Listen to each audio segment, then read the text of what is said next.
Let's check out my favorite newsprint comic, Santos Sisters.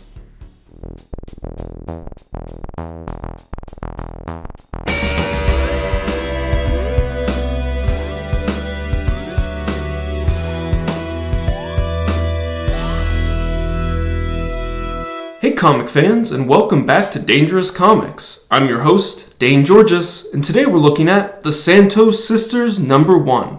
Now this is a really cool series.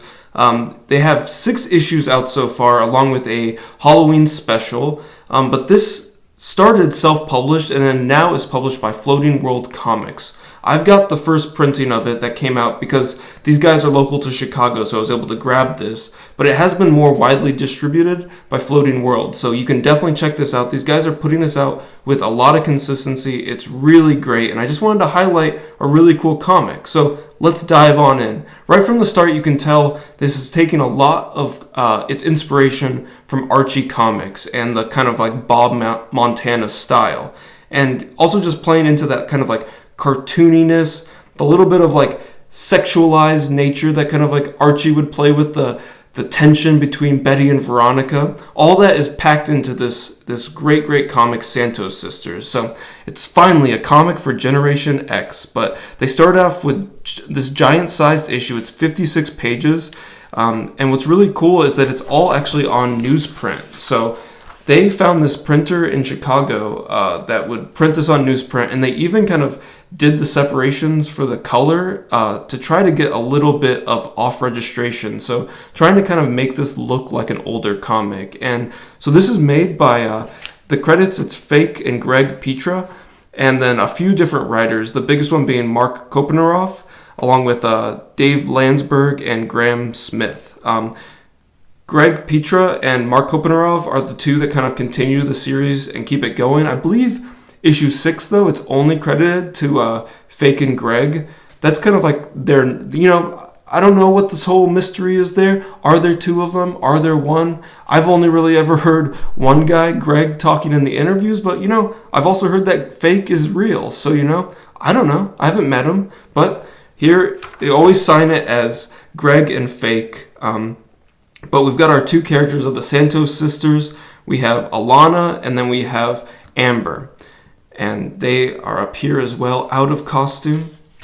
But we get kind of an introduction to them right here. And I love how we're using the full comic, right? They're self-publishing this. They're making it what they want. And I love whenever you see someone taking advantage of even the end pages to tell the story. And our intro is, one day while combing the beach, the Santos sisters discovered a pair of beautiful medallions. What happened next changed their lives forever.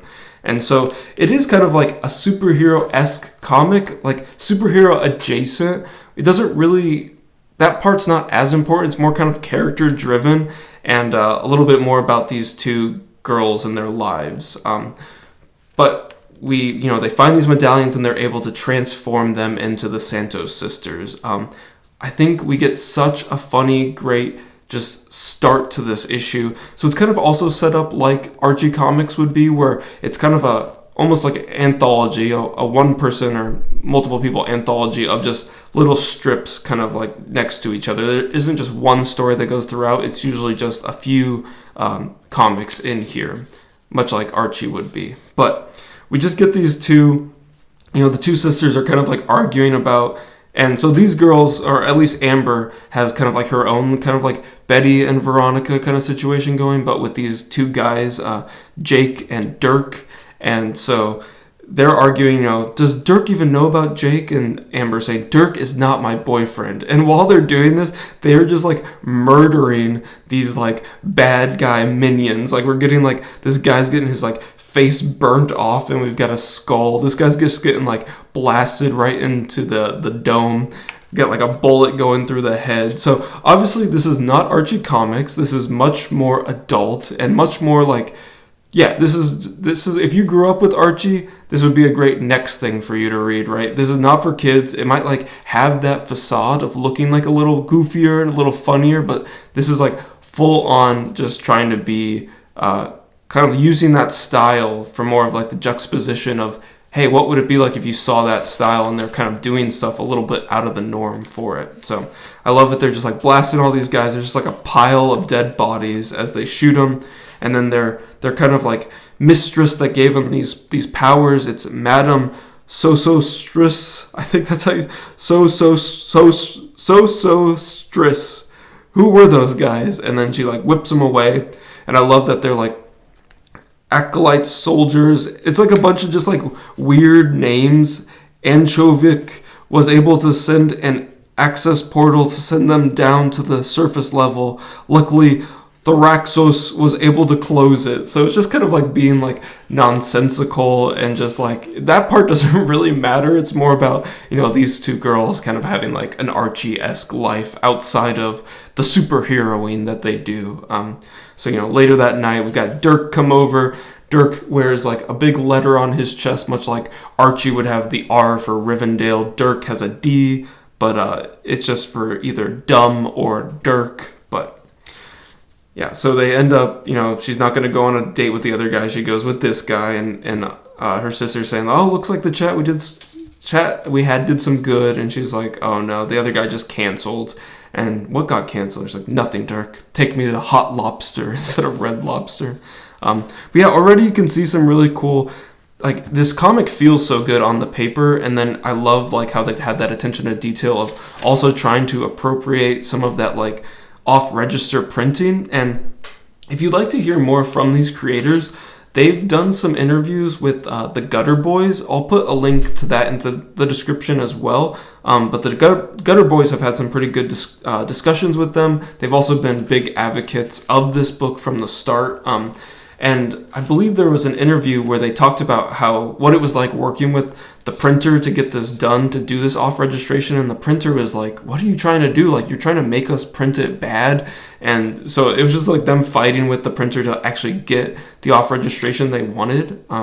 Second strip is like Don Quixote all of a sudden ends up in their town, and he's looking for his partner. I love this little bit where he thinks he's in like armor, and he thinks that this mailbox is another armored guy. But he's got his horse. They find him and they send him to this restaurant, a Paul Bunyan restaurant, which is where we get our little corner box art. It comes from these guys.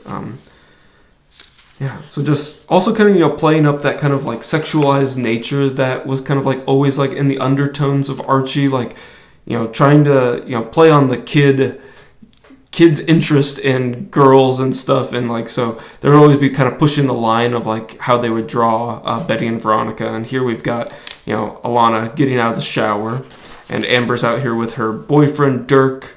Love these faces. I just love the style as overall. I think they Fake and Greg really like nails this. And there's like an in cartoon where they're watching. It's called The Boozy Bees. It's Amber's favorite show. It's really, really great. It's just these two, how they play off of each other. They're just boozing it up at this picnic. He sees a girl walk by, and she gets pissed that he looked, and then all of a sudden they're fighting. These colors are so cool. It's kind of like a speckled gradient almost of this yellow speckle on top of the red. Looks great. Little off registration here with the purple. I would also love to see how this looks in the Floating World edition, if they also kind of had the same coloring, or if any of that changed. That burp is so good too. They pass out from after fighting, and then he wakes up kind of like hungover, but sees her, and they end up making out, and then they also leave to maybe go make out. We get another great strip of The Scope, Feel the Tingle, which I think that's like making fun of. I think this is supposed to be making fun of like Rob Liefeld. There was like Young Blood, I believe, where they had like on the cover it said feel the blood, and or something like that, and you're supposed to rub it, so you would rub the color and red would appear. So I wonder if that's kind of connected to that.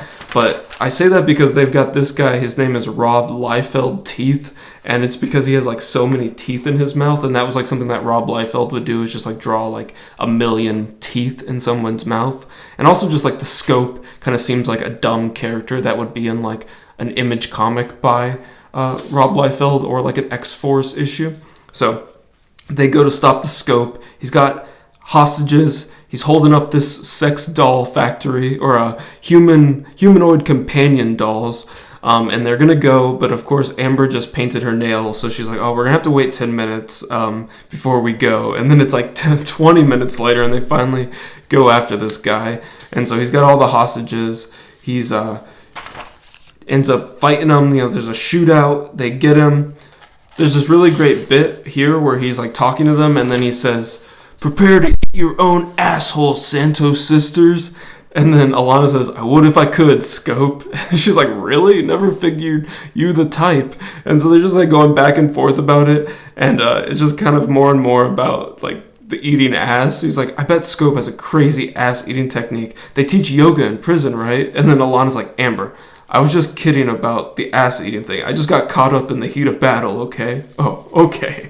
Just so good. Like good, like quippy superhero kind of stuff, but making fun of it. And so they stop him, and what he was really trying to do was have these guys make like a replica of his like dead wife with he had some of her hair, and they were gonna make, he thought maybe they could make a clone of his dead wife, but they're like, "I'm amazed that your company is able to replicate a person from just a strand of hair." And they're like, "Gosh, no.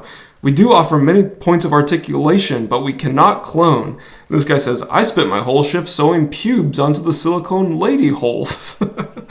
So yeah, just really goofy, and like what these supervillains want and what the superheroes are doing is very like disconnected as well.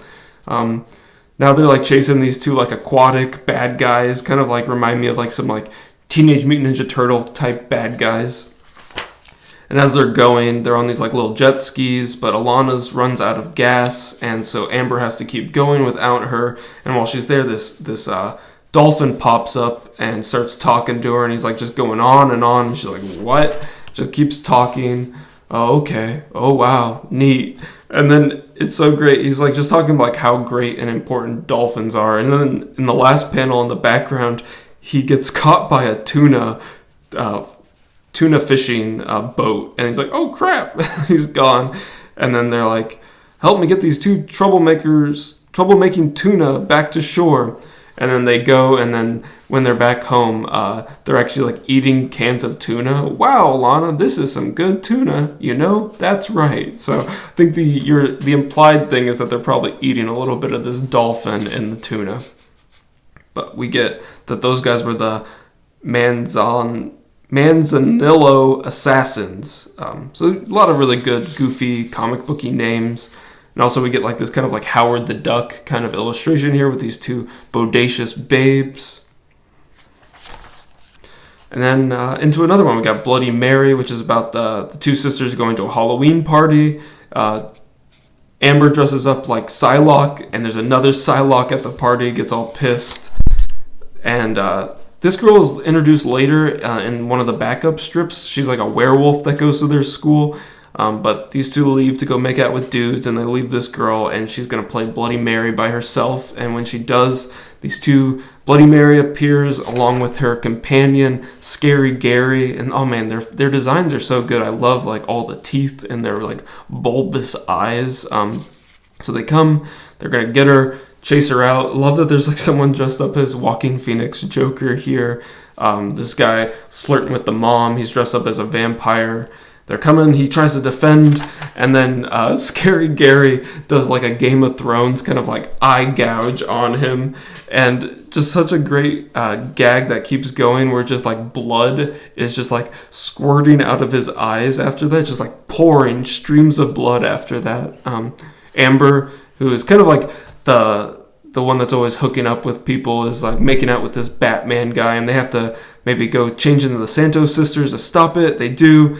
When they do, they always just have like these gigantic laser guns, which I think is also kind of like a reference to like Image Comics or like Rob Liefeld kind of thing. They just have like these like fake kind of like gigantic guns that they're just always blasting, and they blast and they break this vase, my 15th century Ming Dynasty vase. It shatters. And their madam talks through this cat and tells them what to do. Oh, I think this illustration is really, really cool too. I love just even the simplicity of the jack-o'-lantern looks so cool. And the coloring is just fantastic throughout here. Like I love like the contrast of the yellow versus like the red talking balloon, and just all the colors are super good. Popping to blue when we go back into the mirror. They say Bloody Mary backwards a bunch of times, and they trap them again, which is kind of like, reminds me of like a Superman-y kind of like thing with like Mixel making him say his name backwards and trapping him. And then, well, I propose a toast, and after all this, I figure it would be appropriate that my daughter has her first alcoholic beverage among friends and family. And then the girl's like, right, my first drink. Love you, Mom. Wink. So just kind of keeping it kind of like ham-fisted. It's like, I love like that compared to like the eye gouging kind of bits. Really great pin-up illustration here of like all the characters in the universe. Also has some really great like off-register coloring. I like the little gaps in the skin tones that we get, but basically all the characters that are in this issue are represented here as well, and we're going to meet these guys here in this next one, which is how do I set up a tent, just making like popping a tent jokes throughout this. Dirk figures out the tent, and then while they're doing that, this little guy steals their food. Dirk tries to follow him, but they get caught. And I guess this guy's name is Fondue. He's got a really great design too. He's like whoop whoop, running away with the bag of food, or the basket of food. And he uses his compass. They find him. They get caught in this trap, and the bad guy is Bridget Spinner, like fidget spinner. And then all of a sudden out come these the nature ninjas, kind of like, I think kind of like the Teenage Mutant Ninja Turtles or like Chop Fooey.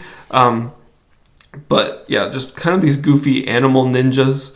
And so they come and they help get these guys back. They're like, oh, well, we got you, Amber, in this net, and we're going to get Alana with this next trap. And it's like literally a bear trap, which is just like so funny, the contrast of like what they got her with and what they're going to use for her sister. But they stopped her from changing into the Santos Sisters by stealing her medallion. The nature ninjas come and get it back. And then they're able to change back, get their gigantic laser guns, and they're going to threaten Bridget Spinner, who shoots her little like spinners at them. And you can see that this one is literally a fidget spinner. I think these are too, maybe like a different like circular kind. But they get away, and Dirk wakes up because which was really funny. He I don't know if they showed that he got knocked out. He's literally just like sleeping in the net. But then he's like up and he's back. And next one is Skication, where they go to this ski resort for a vacation. But all of a sudden they find out that there is this thing called, what is it called? Oh, the Snow Scrotch, which is like just a penis, like a hairy penis kind of guy that is like, it's like a Sasquatch, I guess, but like just... yeah, that instead. He's got like a cowboy hat, and I think you guys can see what's going on. And so he chases after them. It's very like Scooby-Doo, right? Like them just like running away. I love like just like this like straight on shot of them running to the side.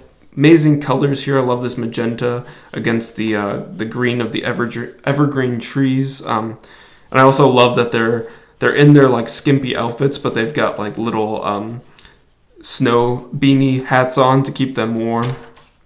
So they get him, and then I love like that immediate turnaround. Like that's like a classic like Hanna-Barbera cartoon where they would like run off and then come back, and they've got their gigantic guns that they're blasting at him. Stop him. This is a really cool little panel break of the rope coming over here. I don't know if we've seen that anywhere else yet. And they tie him up, and they pull the mask off of him, and it's Lucas, the guy from the beginning. It was this guy, he said, who was saying, so sorry, my boss is gone, and he just wants to get back to his cigarettes. And it turned out that Lucas is the one behind it all along.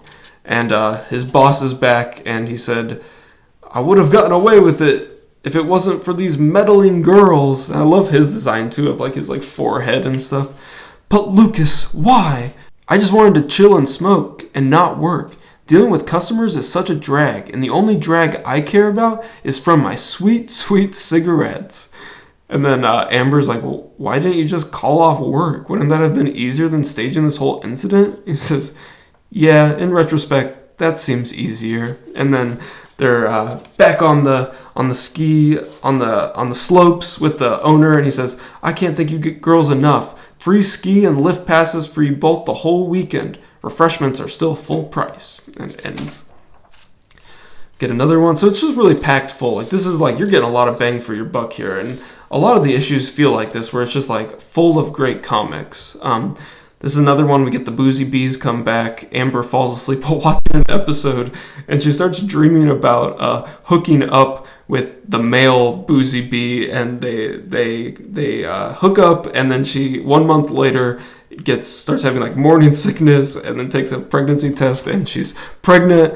It starts showing. He's denying that it's his baby. They go on like a Jerry Springer type show. Boozy Bee, that woman is a liar. That baby is not mine. Even though the baby is now here and it's got like antenna and a wing.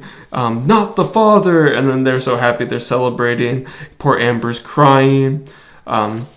They're homeless, and she dreams that he's walking by like little like Scrooge McDuck or something. Here's your chips. Throws him a coin, and then a chip bag hits her face because Alana's back with the groceries she left to go get. But so good, so goofy, and such a good use of those Boozy Bee kind of characters. We then get what says it's the first Santos Sisters comic, but I guess I'm a little confused by that. I don't know if it like was retouched or something, because here it says 5/20 is the date, but I believe we saw even this last one with the Boozy Bees actually has a date of 2019. So I wonder about that, and I don't have a lot of input or insight into that, but very interesting. But this is the strip that talks about how that this girl becomes a werewolf. So she's like going to the bathroom to pluck her eyebrows because it like grew really fast, and then it comes back, and it's her 18th birthday. She's supposed to go home right after school to talk to her dad, but she didn't. And she's at the football game cheerleading instead. And she's like on top of the pyramid. You know, she's getting all this other hair, but they're like, "Oh, gross, huh?" And they're like, "If you're going to be top of the pyramid, Connie, you need to remember to shave." So they're looking up, and they're seeing something in there. She's like, "I feel weird." Oh, and then she like jumps down and like attacks the football player. Another really great gag, kind of like with the eye gouging, where she bites this guy, and then all of a sudden he's just got like a blood fountain coming out of his neck where she bit him. The dad comes. He's like a business guy, but he's also a werewolf, and he tells her, "You're supposed to come straight home to talk to me," because he was going to tell her that, she's a werewolf. And they leave, and Todd, the guy that she was there for, is in trouble because he was like the referee, and now everyone's mad that the game is over. And also just, it's really funny with like have these two leaving, like no repercussions, like she just like bit this dude, and then he's being taken off on a stretcher, and he also actually has like his soul is leaving his body, like playing the harp, and he's got wings. So like she like literally killed him, and he's just being taken off, and they're just going home, and she's like smiling. So really great strip. And then I love here too, they've continued this in the other issues where they actually open this up, these classified sections for people to submit their own like personal ads. So you can like promote your comic, you can promote like your store, you can promote really anything. They have pretty good prices for it too. So really cool way to promote your work. And I love that they kind of like leave this open for people to do that. And then we get this 2018, I believe, illustration that Greg and Fake did of the Santos Sisters, and kind of in a different style, right? Like this reminds me more of like a Tim Seeley kind of style rather than the Archie style. So cool to see how versatile Greg's art is. Really, really cool. And also, I don't even know if this is a real ad or like what this is, but ends on this, but has a really cool feeling of, maybe check out this handle, see where that goes to. But this has been Santos Sisters #1, and like I said, they have 6 issues of this. I believe issue 6 like literally just came out very recently, so please support this comic. It's really worth your time, and I think you can't go wrong checking out any of these issues. It's not even like you need to read them in chronological order. You could read the Halloween special, you could read issue 4, you could read whatever, and you're going to enjoy it. So please check out Santos Sisters. And if you enjoy self-published books or just weird books, I would really love if you would check out some of my stuff I'm a self-published cartoonist as well. I've got 3 issues of Doomskull, which is about an ex-supervillain that works at a grocery store with his minion Bag Boy. I also have some zines. Jigglybub is about a piece of gum that God spit out. Sleepless Sights is about a guy's cat gets out of the apartment and he kind of goes on a weird adventure trying to find his cat throughout his apartment building. And The Passenger is about picking up a hitchhiker, and of course something's going to go wrong. I've also got X-Ray, which is a collection of my 4-panel web comics that I would be posting on Instagram or Webtoons and Tapastic. So you can check all this out in the description below or at my website, danegeorges.com. But thank you for checking out this episode of Dangerous Comics, and please remember to think and read dangerously. And I'll see you guys next time.